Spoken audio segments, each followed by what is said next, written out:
Waalaikumsalam warahmatullahi wabarakatuh. Yang saya hormati para mitra-mitra PT Duhayu Sarana Mitra Tech untuk 4 provinsi program Desa Terang Indonesia. Yang saya hormati Ibu Debi sebagai pemilik anggaran untuk investasi ini Ibu Debi ini.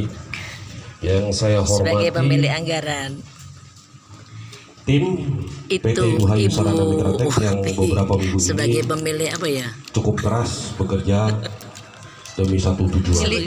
pemilik tiang ya. Terima kasih saya ucapkan kepada para mitra-mitra kami dari beberapa provinsi yang sudah menggalang dan mengkoordinir hingga acara pembagian surat perintah mulai kerja ini dilaksanakan di luar. Saya mengucapkan banyak terima kasih kepada Kang Cecep, Pak Rudi dan mitra-mitra sekalian yang sudah sama-sama mau berkorban demi terlaksananya pembagian SPK ini. Puji syukur marilah sama-sama kita panjatkan kehadirat Allah Subhanahu wa Ta'ala, yang mana pada hari ini kita semua masih diberikan nikmat sehat walafiat, panjang umur, dengan satu visi, satu misi, dan satu energi. Salawat dan salam marilah kita panjatkan kejunjungan kita semua Nabi besar Muhammad SAW, yang telah membawa kita dari zaman kegelapan menjadi zaman terang benderang. Hal inilah juga yang akan kita presentasikan, kita aplikasikan di masa sekarang. Berbeda masa, berbeda orang, tapi dengan satu tujuan. Semua berdasarkan satu niat, satu visi, dengan kekuatan tekad. Selama beberapa tahun terakhir, kita semua sama-sama sudah melewati fase-fase di mana kita semua sama dihantam, diterpa oleh ujian dan cobaan. Hingga sampai saat ini, hari ini kita masih berdiri semua. Allah memberikan kemudahan dan memberikan ridho hingga pada saat ini kita semua bisa berkumpul di tempat ini.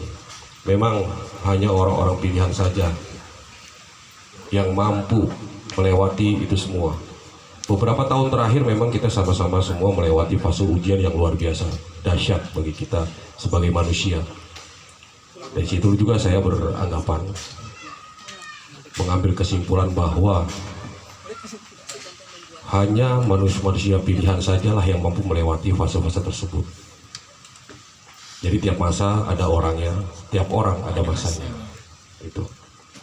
Terkait program kita, ini sedikit saya gambarkan ke depan, bahwa pada tahap 1 pelaksanaan ini merupakan simulasi. Dalam arti memang tahap 1 kita tidak bisa bergerak seperti apa yang kita harapkan secara sporadis, tidak. Tapi itu adalah tahapan di mana kita membangun sebuah sistem, sebuah mekanisme, baik itu pelaksanaan pekerjaan maupun administrasi kita di internal sendiri. Setelah semua itu, fase itu terlewati, sistem terbangun, kita akan duplikasi. Jadi di tahap 1 saya memang mencoba untuk menggebrak bahwa pesimisme ataupun a priori bagi orang-orang lain terhadap pelaksanaan ini adalah mustahil dilakukan. Tapi bagi kita semua itu bukan tidak mungkin. Karena ada basis aplikasi yang akan kita gunakan untuk memutar roda-roda keuangan tersebut menjadi sebuah pengembalian dengan durasi waktu 5, 7, sampai dengan 10 tahun. Pemikiran ini tidak semerta-merta datang.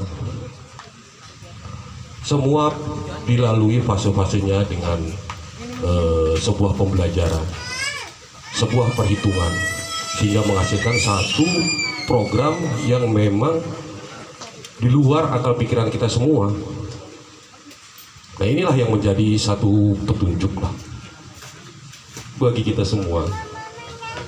Dengan adanya landasan aplikasi, persiapan masyarakat desa terhadap era digitalisasi, kita kita semua yang akan mempersiapkan itu semua. Pencerdasan kehidupan bangsa bagi masyarakat, tapi tidak menghilangkan nilai esensi bisnis. Nah, memang tahapan-tahapan pekerjaan di awal saya kasih sedikit gambaran bahwa pelaksanaan tahap pertama, satu, itu merupakan simulasi untuk membangun sebuah sistem kerja mekanisme. Tahapan-tahapan yang akan kita lalui kedua adalah teknis administrasi kita di internal, karena setiap pekerjaan itu membutuhkan pelaporan. Dengan adanya persiapan-persiapan tersebut, jadi saya juga berharap kepada mitra untuk tidak berkecil hati pada saat pelaksanaan tahap awal. Dan saya juga berharap kepada mitra untuk mempersiapkan diri, membangun sebuah sistem, membangun sebuah mekanisme yang mana pada tahap begitu selesai tahap satu pertama, itu bisa diduplikasikan, jadi bisa berjalan dengan maksimal.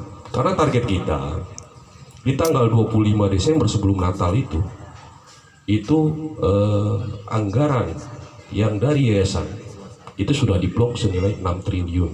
Itu sebagai gambaran. Jadi bocoran informasi bisa memotivasi kita, bisa membuat semangat dalam diri kita ini timbul bahwa di depan pekerjaan ini begitu kita gali, begitu kita telusuri, ternyata ini adalah sebuah bongkahan emas yang tidak akan pernah habis bertahun-tahun ke depan. Bayangkan, saya membangun sebuah konsep bahwa ke depan nanti proses ini tidak hanya di PJD saja, tapi dari ketahanan pangan dengan teknologi. Semalam kita sudah berbicara dengan Pak Rudi dan Kang Cecep seperti apa ke depan kita semua. Ketahanan pangan, membangun jaringan, mensejahterakan ekonomi masyarakat. Bukankah itu suatu tujuan yang mulia bagi saya? Saya merasa juga bagi rekan-rekan mitra semua sama. Tapi tidak menghilangkan nilai bisnis. Jadi dua manfaat yang akan kita dapat, dunia dan akhirat. Nah, tahapan-tahapan nanti mungkin akan dipresentasikan oleh IT kami. Secara aplikasi itu sudah disiapkan semua. Jadi di 4 bulan ke depan, aplikasi IPJD itu akan kita launch. Disitulah awal pergerakan semua ekonomi bagi kami, bagi kita semua. Di situ bisa menghasilkan pundi-pundi rupiah di situ. Kalau di bisnis bisa dibilang itu adalah grace period selama 4 bulan ke depan. Nah, di bulan keempat aplikasi kita launch itu baru kita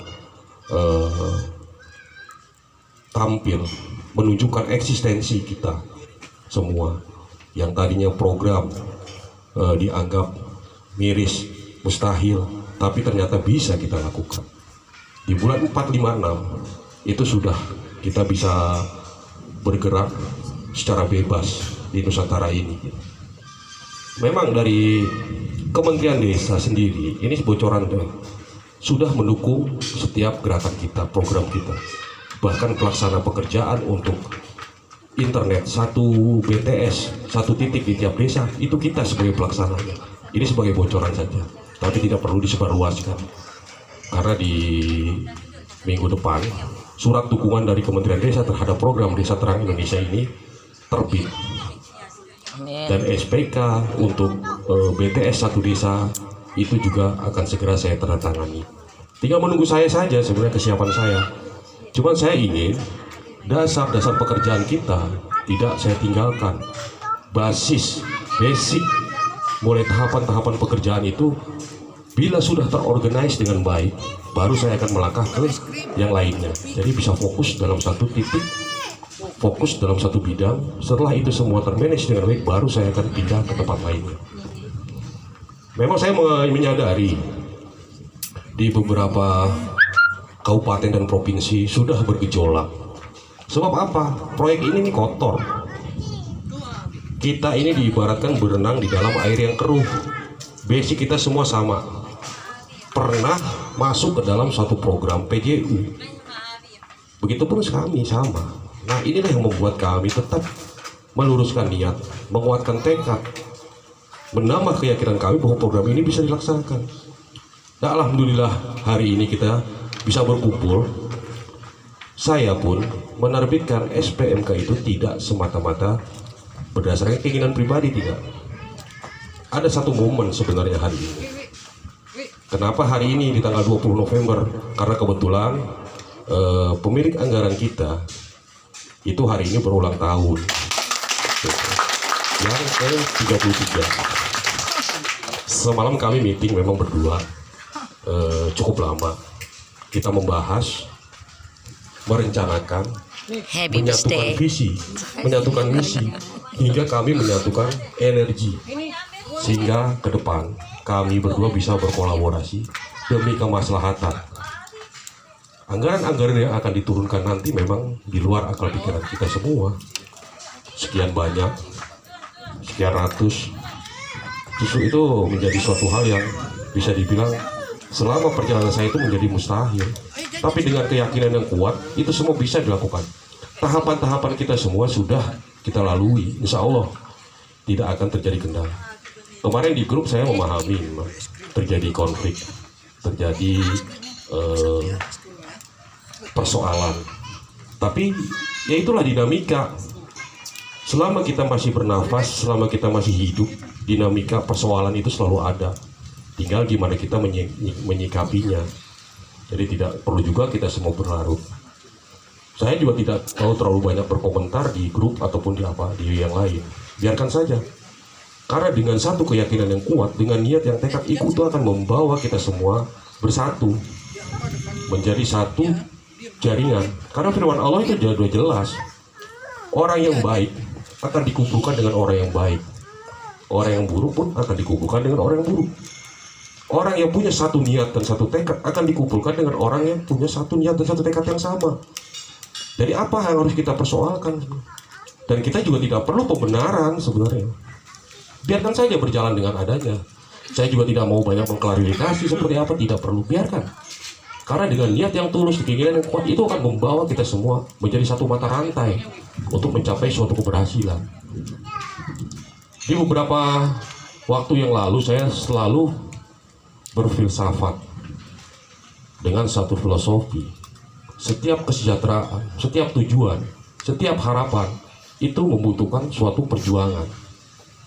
Ingat, membutuhkan suatu perjuangan. Perjuangan itu membutuhkan suatu pengorbanan.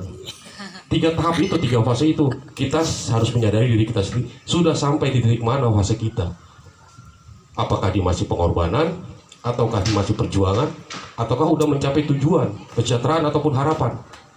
Seperti itu. Lihat ke dalam diri kita semua. Karena ini semua tidak akan pernah terrealisasi bila kita tidak mengenali siapa diri kita sendiri, jati diri kita sendiri. Kita punya kemampuan apa, kita punya kelemahan apa, kita harus menyadari itu semua. Setiap persoalan itu bisa dilakukan sebenarnya dengan bermusyawarah atau berkomunikasi, baik dengan saya maupun dengan tim.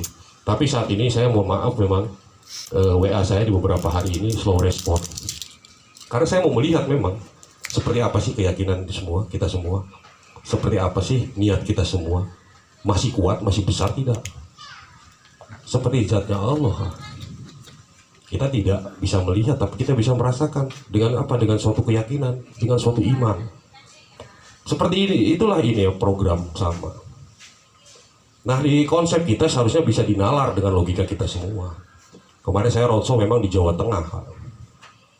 Kalau saya sedikit flashback, sedikit cerita lah ya.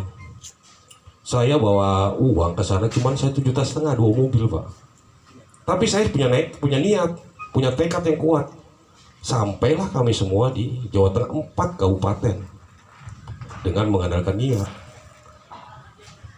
Nah, inilah niat yang baik akan selalu menghasilkan tujuan yang baik. Dan saya berharap kepada mitra itu semua sama. Kita samakan visi, samakan misi. Apalagi menjelang detik pelaksanaan ini kan semakin berat tantangannya bagi kita semua. Semakin tinggi kita, anginnya itu kan semakin besar. Tapi pada saat kita nanti berdiri di ketinggian, justru angin yang sepoi-sepoi yang akan menghancurkan kita. Itu yang perlu kita ingat sebenarnya. Nah, di detik-detik ini menjadi suatu hal yang perjuangan dan pengorbanan yang membutuhkan yang luar biasa beratnya bagi kita semua. Diperlukan satu keyakinan, diperlukan satu niat, diperlukan satu tekad yang kuat bahwa ini semua bisa berjalan. Tujuan kita semua ini di akhir ini adalah internet yang masuk desa. Internet masuk desa. Kelak kita akan punya satu jaringan. Memang naif lah saat ini saya jelaskan naif. Tidak akan mungkin, mustahil. Tapi pelaksanaan secara manusia, konsep-konsep dan tahapannya itu sudah terdetail dengan baik. Dan saya juga berharap kepada mitra kita semua yang saat ini sudah tergabung dalam Duhayu Sarana Mitratek itu sudah menjadi keluarga bagi kami. Karena terkait anggaran, sesuatu yang mempunyai ruh. Anggaran pun sama, uang pun sama, punya ruh. Kalau kita bicara bahasa spiritual, sama. Ada satu kekuatan yang menggerakkan fase dan proses keuangan tersebut untuk sampai jatuh di satu titik yang mana keuangan tersebut bisa bermanfaat untuk masyarakat. Kita hidup ini sudah simpel sebenarnya, tujuan kita apa? Karena sebaik-baiknya manusia adalah manusia yang bisa bermanfaat untuk sesama. Di mana kita bisa melaksanakan? Di program ini. Saya kemarin sempat berbicara kepada istri saya habis maghrib. Bila tahapan ini berjalan dan sukses lancar, saya membayangkan gimana kalau saya meninggal gitu kan. Suatu hal yang bagi kami itu luar biasa. Jadi sebuah ide pemikiran yang didorong dengan niat dan ketulusan, sehingga ada satu kekuatan, ada keriduan dari Allah, sehingga belok-belok jalannya saya itu sudah ada yang membimbing. Cuman satu tugas saya, menjaga kebersihan hati aja. Ya kita nggak bisa lepas semua ini dari agama, karena agama yang membimbing kita sebagai cahaya, sebagai tiang. Dengan landasan itu semua, kita bisa berjalan enak di muka bumi ini. Insya Allah, ke depan kita semua akan menjadi khilafah di atas muka bumi ini. Saya berharap sih tidak banyak kok. Ke depan pelaksanaan ini bisa berjalan dengan baik. Kita semua bisa menjadi manusia-manusia yang bermanfaat. Landaskan semua dengan niat, tekad dan keyakinan yang kuat. Insya Allah segala halang, segala rintang itu akan terlewatkan begitu saja, tidak akan berarti. Amin. Sedikit dari saya. Wabillahi taufiq wal hidayah. Wassalamualaikum warahmatullahi wabarakatuh. Waalaikumsalam warahmatullahi wabarakatuh.